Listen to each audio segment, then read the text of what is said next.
ಕರ್ನಾಟಕ ರಾಜ್ಯ ದೈಹಿಕ ಶಿಕ್ಷಣ ಶಿಕ್ಷಕರ ಸಂಘ ಬೆಂಗಳೂರು ಹಾಗೂ ಜಿಲ್ಲಾ ಶಾಖೆ ಕೋಲಾರ ಹಾಗೂ ತಾಲೂಕು ಶಾಖೆ ಶ್ರೀನಿವಾಸಪುರ ಇವರ ಸಂಯುಕ್ತಾಶ್ರಯದಲ್ಲಿ ಕೋಲಾರ ಜಿಲ್ಲಾ ದೈಹಿಕ ಶಿಕ್ಷಣ ಶಿಕ್ಷಕರ 13ನೇ ಶೈಕ್ಷಣಿಕ ಕಾರ್ಯಾಗಾರ ಈ ದಿನ ಎಎಸ್ಆರ್ ಪ್ಯಾಲೇಸ್ ಪುಂಗನೂರು ಕ್ರಾಸ್ ಬಳಿ ಉದ್ಘಾಟನಾ ಸಮಾರಂಭ ಬೃಹತ್ ಸಮಾವೇಶದಲ್ಲಿ ಆಯೋಜಿಸಿದ್ರು.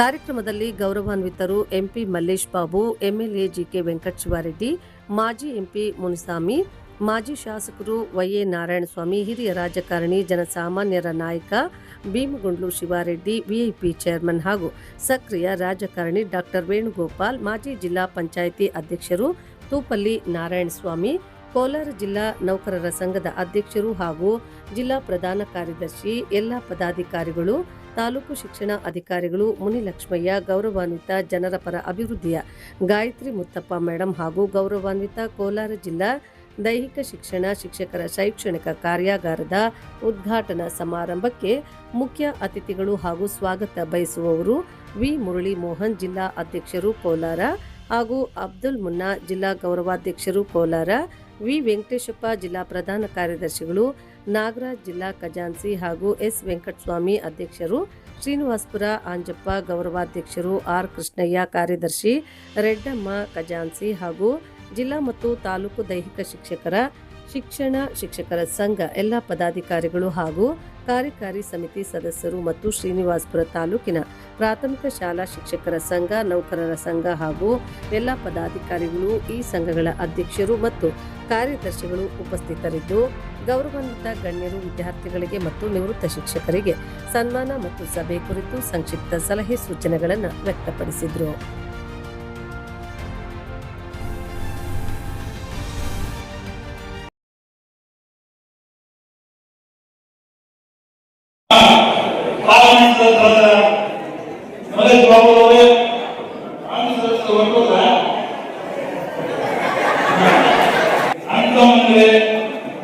ಜಿಲ್ಲಾದ್ಯಂತ ಎಲ್ಲ ತಾಲೂಕುಗಳಿಂದ ಬಂದಿರತಕ್ಕಂಥ ನನ್ನ ಆತ್ಮೀಯ ಶಿಕ್ಷಕ ಬಂಧುಗಳೇ, ಮತ್ತೆ ತಾಲೂಕಿನ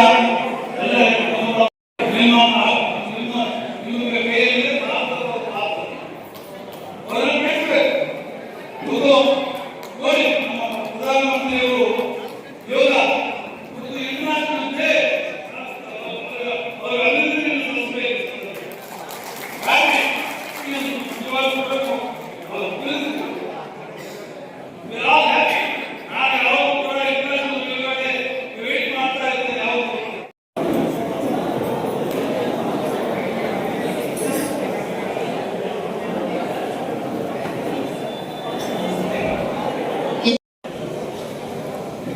ಈ ದೈಹಿಕ ಶಿಕ್ಷಕರ ಪಾತ್ರ ಸಮಾಜದಲ್ಲಿ ಬಹಳ ಮಹತ್ವವಾದ ವಿಶೇಷವಾಗಿ ತಾವೆಲ್ಲ ನಮ್ಮ ಮಕ್ಕಳನ್ನ, ನಿಮ್ಮ ಮಕ್ಕಳನ್ನ ಬೆಳೆಸ್ತೀರಿ, ಉಳಿಸ್ತೀರಿ. ಅನೇಕ ನಮ್ಮ ಮಿತ್ರರೆಲ್ಲ ಹೇಳ್ತಾ ಇದ್ದಾರೆ, ಇವತ್ತು ನಾವು ಡೈಲಿ ಯೋಗ ಮಾಡ್ತೇವೆ. ನನಗೆ 78ನೇ ವರ್ಷದಲ್ಲಿ ಬಿಟ್ಟಿದ್ದೆ. ಎಲ್ಲ ದೈಹಿಕ ಶಿಕ್ಷಕರಿದ್ದಾರೆ, ಯಾರೇ ತಾಲೂಕು ಮಟ್ಟ, ಜಿಲ್ಲಾ ಮಟ್ಟ, ರಾಜ್ಯ ಮಟ್ಟ, ರಾಷ್ಟ್ರೀಯ ಮಟ್ಟದ ಎಲ್ಲ ಕ್ರೀಡಾಪಟುಗಳು ಕೂಡ ನಿಮ್ಮಂತ ಒಂದು ಗುರುಗಳ ದೈಹಿಕ ಶಿಕ್ಷಕರಾಗಿದ್ದಾರೆ. ಎಲ್ಲ ಯಾವುದೇ ಗುರುಗಳು ಬಂದನಾಗಿ ಆದ್ದರಿಂದ ಅವರಿಗೆ ಹೆಚ್ಚಿನ ಒಂದು ಆರ್ಥಿಕ ಸರ್ಕಾರ ಕೊಡಬೇಕಾಗುತ್ತದೆ. ಸರ್ಕಾರಗಳು ಯಾವ ರೀತಿ ನಿಮಗೆಲ್ಲ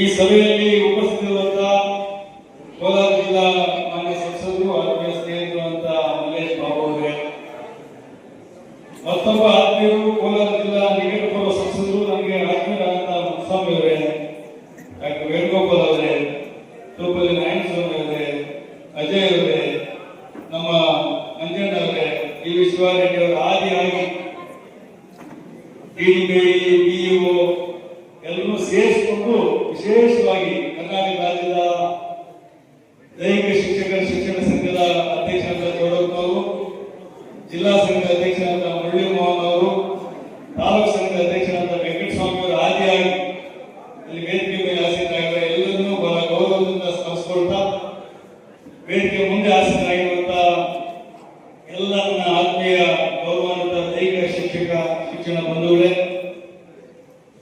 ಬೇರೆ ಬೇರೆ ವ್ಯವಸ್ಥೆಯಲ್ಲಿ ಕೆಲಸ ಮಾಡ್ತಾ ಇರುವಂತಹ ಎಲ್ಲ ಶಿಕ್ಷಕ ಸಮುದಾಯದ ಬಂಧುಗಳೇ, ಎಲ್ಲ ನಮ್ಮ ಆತ್ಮೀಯ ಸ್ನೇಹಿತರೆ, ಪತ್ರಿಕಾ ಮಾಧ್ಯಮದ ಎಲ್ಲ ವರ್ಗಗಳು, ಶಿಕ್ಷಣದ ಬಗ್ಗೆ ಗೌರವ ಕೊಡುವ ಸಾಮಾನ್ಯ ಪರಿಜ್ಞಾನವೂ ಇಲ್ಲ.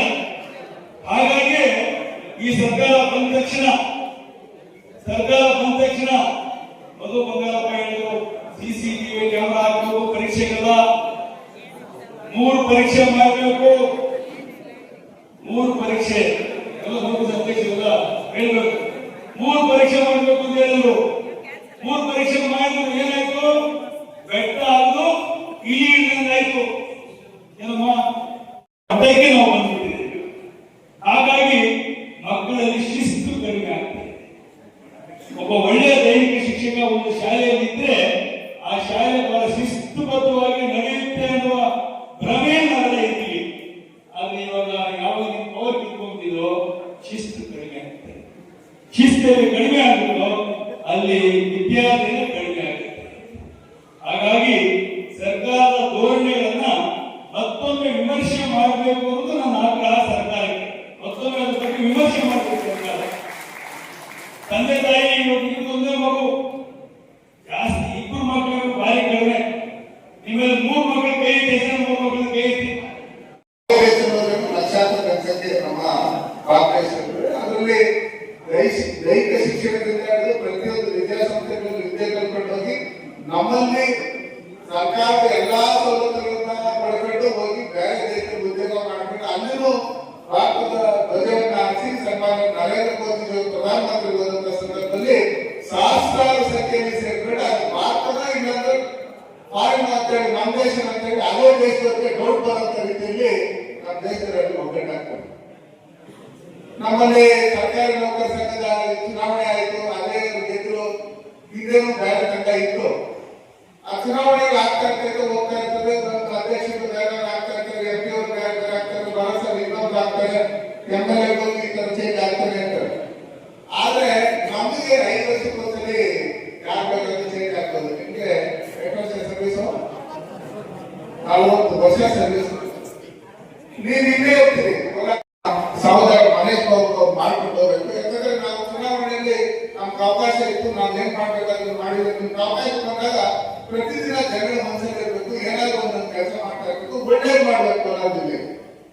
ಅದು ನಮ್ಮ ಇಷ್ಟ. ಯಾಕಂದ್ರೆ ಈ ಚೇರ್ಮನ್ ಕೊಡಲ್ಲ, ಎಲ್ಲಾರು ಅಲ್ಲೋ ಕುತ್ಕೊಂಡಿದ್ರು. ನಾವು MP ಟಿಕೆಟ್ ಅವ್ರಿಗೆ ಬಿಟ್ಕೊಟ್ಬಿಟ್ಟಿದ್ವಿ. ಎಲ್ಲಾರು ಜೊತೆ ಹಾಕೊಂಡು ನಾವು ಮೊದಲನೇ ಹೇಳ್ತಾ ಇದ್ವಿ, NDA ಲೆಕ್ಕಕರ್ತ ಬಂದಾಗ ನಾವೆಲ್ಲರೂ ಒಟ್ಟಿಗೆ ಸೇರಿ ಚುನಾವಣೆ ಮಾಡಿರ್ತಕ್ಕಂಥದ್ದು. ಜೊತೆ ಸೇರ್ಕೊಂಡು ದೆಹಲಿಯಲ್ಲಿ ಯಾವುದೇ ಕೋಲಾರ ಜಿಲ್ಲೆಗೆ ಏನಾದ್ರು ಕೆಲಸಗಳಾಗಬೇಕಾದ್ರೆ ನಾವು ನಿಮ್ ಜೊತೆ ಬರ್ತೀವಿ, ಕರ್ಕೊಂಡೋಗಿ ನಾವು ಏನ್ ಮಾಡ್ಬೇಕು ಕೆಲಸ ಮಾಡ್ಕೊಂಡು ಕೋಲಾರ ಜಿಲ್ಲೆ ಒಳ್ಳೇದಾಗಬೇಕಾಗುತ್ತೆ. ಕುಮಾರಣ್ಣ ಅವ್ರ ಜೊತೆಲೂ ಸೇರ್ಕೊಂಡು ನಾವೆಲ್ಲ ಕೆಲಸ ಮಾಡೋಣ ಅಂತ ಹೇಳಿ ಮೊದಲು ಹೇಳ್ಕೊಂಡು ಇಲ್ಲಿ ಈ ದೇಶಕ್ಕೆ ಒಳ್ಳೇದಾಗಬೇಕಾದ್ರೆ, ಈ ರಾಜ್ಯಕ್ಕೆ ಒಳ್ಳೇದಾಗಬೇಕಾದ್ರೆ, ನಮ್ಮ ಜಿಲ್ಲೆಗೆ ಒಳ್ಳೇದಾಗಬೇಕಾದ್ರೆ ಯಾರು ಬೇಕು ಅಂತ ಹೇಳಿ ನಿಮ್ಗೆಲ್ಲರಿಗೂ ಈಗಾಗಲೇ ಗೊತ್ತಾಗಿದೆ. ಪ್ರತಿಯೊಂದು ಇಲಾಖೆಯಲ್ಲಿ ಭ್ರಷ್ಟಾಚಾರ ತುಂಬಿ ತುಳಿಸ್ತಾ ಇದೆ. ಎಲ್ಲ ಕಡೆ ಕಾಸುಗಳಿಂದ ಏನೂ ಆಗಲ್ಲ.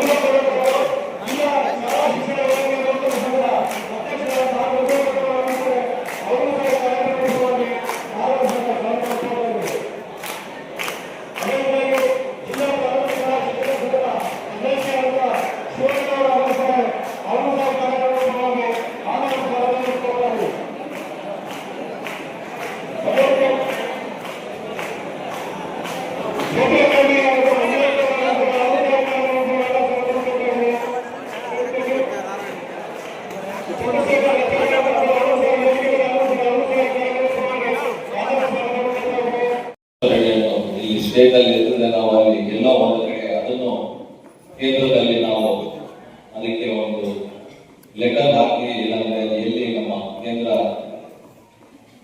ಸ್ಪೋರ್ಟ್ಸ್ ಮಿನಿಸ್ಟರ್ಸ್ಗೆ ನಾವು ಇದೊಂದು ರೆಪ್ರೆಸೆಂಟೇಷನ್ ಕೊಡಕ್ಕೆ ನಾವು ಮುಂದಾಗ್ತೀವಿ ಅಂತ ಹೇಳಕ್ ಇಷ್ಟಪಡ್ತೀವಿ. ಯಾಕಂದ್ರೆ ಇವಾಗ ಏನು ಒಂದು ಸ್ಪೋರ್ಟ್ಸ್ ಆಕ್ಟಿವಿಟಿ ನಡೀತಾ ಇರುತ್ತೋ,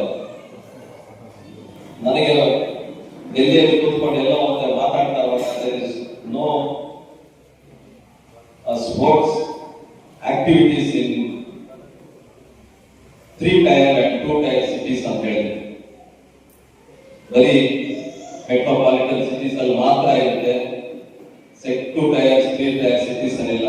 ದಯವಿಟ್ಟು ಅದನ್ನ ಮಾಡಿ ಅಂತ ಹೇಳಿದಾಗ ಎಲ್ಲ ಒಂದು ಕಡೆ, ಯಾಕಂದ್ರೆ ಈ ಏನು ಕಬಡ್ಡಿನೋ ಏನಂದ್ರೆ ವರ್ಷದಲ್ಲಿ ಒಂದ್ಸಲ ಜಿಲ್ಲೆಯಾದ್ಯಂತ ಎಲ್ಲ ಶಿಕ್ಷಕರ ಸೇರಿ ನಾವು ಮನವಿಗಳನ್ನ ಹಿರಿಯ ಗಣ್ಯರ ಸಮ್ಮುಖದಲ್ಲಿ ನಾವು ತೊಡ್ಕೊಳ್ಬೇಕಾಗ್ತದೆ, ಅವರಿಗೆ ಚರ್ಚೆ ಮಾಡಬೇಕಾಗ್ತದೆ. ನಮ್ಮ ಸಮಸ್ಯೆಗಳನ್ನ ಬಗೆಹರಿಸುವ ನಿಟ್ಟಿನಲ್ಲಿ ನಾವು ಇಲ್ಲಿ ಎಲ್ಲರೂ ಸೇರಿದ್ದೇವೆ. ನಮ್ಮ ಶಿಕ್ಷಕರು ಪ್ರಾಮಾಣಿಕವಾಗಿ ಗೌರವವಾಗಿ ಬದ್ಧವಾಗಿ ಕಾರ್ಯನಿರ್ವಹಿಸಿದರೆ ಆದರೂ ಸಹ ನಮ್ಮ ಸಮಸ್ಯೆಗಳು ಬಹಳಷ್ಟಿದೆ. ಇಡೀ ರಾಜ್ಯದಲ್ಲಿ ನಮ್ಮ ಶಿಕ್ಷಕರು ಯಾವತ್ತೇ ಶಿಕ್ಷಕರಲ್ಲಿ ಅತಿಥಿ ಶಿಕ್ಷಕರ ಮತ್ತು ಕಾರ್ಯನಿರ್ವಹಿಸಿದರೆ ಅದೇ ರೀತಿ ನಮ್ಮ ದೈಹಿಕ ಶಿಕ್ಷಕರು ಸಹ ಅತಿಥಿ ಶಿಕ್ಷಕರಿಗೆ ನೇಮಕ ಮಾಡಿ ನಮ್ಮ ಶಾಸಕರನ್ನು ವಿಧಾನಸಭೆಯಲ್ಲಿ ಚರ್ಚೆ ಮಾಡಿ ಅವರಿಗೆ ಶಿಕ್ಷಣ ಕೊಟ್ಟಿದ್ದು ನೀವೇ. ಅವತ್ತು ಶಿಕ್ಷಣ ಕೊಟ್ಟಿದ್ದು ಇವತ್ತು ದೇವರನ್ನಾಗಿ ಮಾಡಿದವರು. ಅದಕ್ಕೆ ಕಾರಣಕರ್ತರು ಯಾರು? ನೀವೇ. ಮಹಾಭಾರತದಲ್ಲಿ ಇವತ್ತು ಅವರು ಪಾಂಡವರಿಗೆ ಶಿಕ್ಷಣ ಕೊಟ್ಟಿದ್ದು ದೈಹಿಕ ಶಿಕ್ಷಣನೇ ಜಾಸ್ತಿ ಕೊಟ್ಟಿದ್ದು. ಅವತ್ತು ಕೊಟ್ಟಿದ್ದು ಶಿಕ್ಷಣ ಅಲ್ಲ, ಆದ್ರೆ ಶಿಕ್ಷಣ ಸ್ವಲ್ಪ ಇತ್ತು, ಆದ್ರೆ ದೈಹಿಕ ಶಿಕ್ಷಣವೇ ಜಾಸ್ತಿ ಪ್ರಾಮುಖ್ಯತೆಯನ್ನು ವಹಿಸಿತ್ತು. ಯಾಕಂದ್ರೆ ಬಿಲ್ಲು ಬಾಣ, ಗದಾಯುದ್ಧ, ಕತ್ತಿ ವಲಸೆ ಇದೆಲ್ಲ ಕೂಡ ನಿಮ್ಮಿಂದಾನೇ ಕಳಿಸಿಕೊಟ್ಟಿದ್ದು.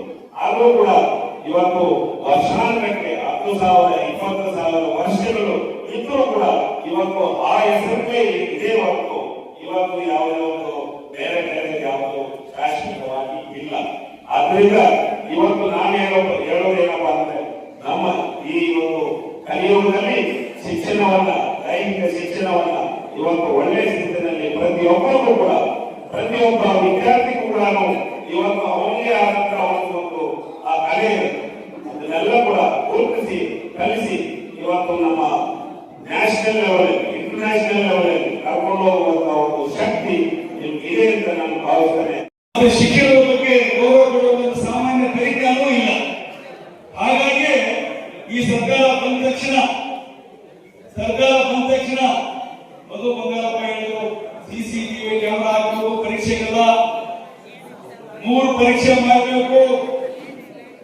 3 ಪರೀಕ್ಷೆ ಎಲ್ಲ ಅಧ್ಯಕ್ಷರೆಲ್ಲ ಹೇಳ್ಬೇಕು, 3 ಪರೀಕ್ಷೆ ಮಾಡಬೇಕು ಅಂತ ಹೇಳಿದ್ರು. 3 ಪರೀಕ್ಷೆ ಮಾಡಿದ್ರು ಏನಾಯ್ತು? ಬೆಟ್ಟ ಆದ್ರು ಇಲಿ ಹಿಡಿದಂಗಾಯ್ತು.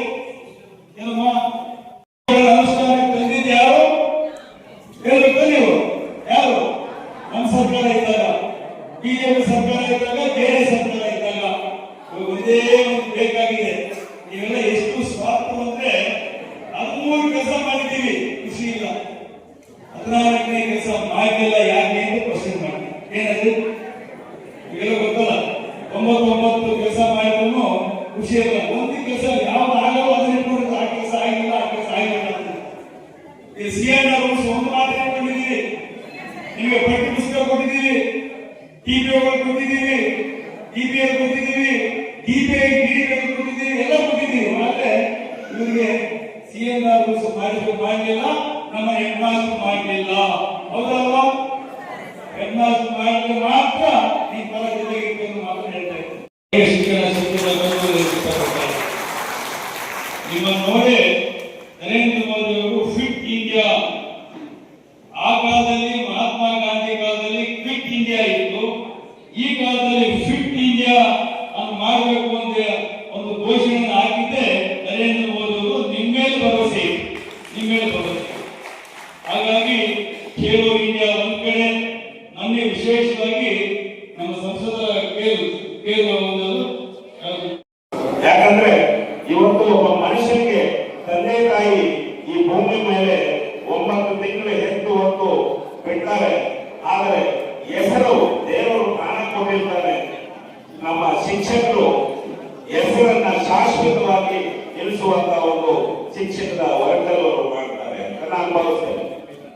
ಸತ್ಯವೋ ಅಸತ್ಯ ನನಗೆ ಗೊತ್ತಿಲ್ಲ. ಏನು ಚಪ್ಪಾಳೆ ಕಟ್ಟಿಲ್ಲ ಅಂದ್ರೆ ಅದು ಸತ್ಯ ಅಲ್ಲ ಅಂತ ಆಯ್ತು. ನಿಮ್ಮನ್ನ ಹೊರಗರು ಕೂಡ ನೀವು ಚಪ್ಪಾಳೆ ಹೊಡೆದಿಲ್ಲ ಅಂದ್ರೆ ಇಲ್ಲಿ ಯಾವ ಪುರ ಮಾತ್ರ ನಾನು ಏನಿದೆ ಏನು ಸ್ಪೋರ್ಟ್ಸ್ ಟೈಮಲ್ಲಿ ಅದಕ್ಕೆ ಇನ್ಶೂರೆನ್ಸ್ ಮಾಡಬೇಕು ಅಂತ ಕೇಳಿದ್ದೀವಿ. ಹಾಗೂ ಏನು ಸಹ ಶಿಕ್ಷಕರು ಮತ್ತು ದೈಹಿಕ ಶಿಕ್ಷಕರಿಗೆ ಆಗ್ತಿರುವ ಕಾರ್ಯಕ್ರಮವನ್ನು ಸರಿಪಡಿಸಬೇಕಂತ ಕೇಳಿದ್ದೀವಿ. ಮತ್ತು ತಿದ್ದುಪಡಿ ಆಗಬೇಕು ಅಂತ ಹೇಳಿದ್ವಿ. ಯಾವ ಮಾತನ್ನು ಹೇಳ್ತಾ ಇದ್ವಿ. ಕಳೆದ ವರ್ಷ